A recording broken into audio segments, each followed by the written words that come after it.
Haitian nou ye bala zon nou. ¿Qué? ¿Qué tú quieres de mí? Wow. Wabali kreol? Yo no entiendo qué tú estás diciendo a mí. Mpa pale lango pale anonsi Haitian mi yo bon. Eske yo ki pale kreol? Mwen moun?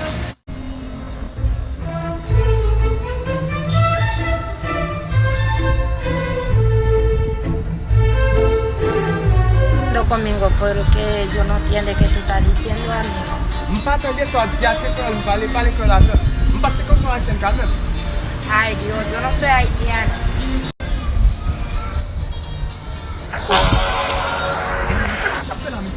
La inmigración de... Porque tú no entiendes. ¿Qué son fait là? Comment ça? Immigration de on sont fait là de immigration de on. Inmigración. On va le créer? Immigration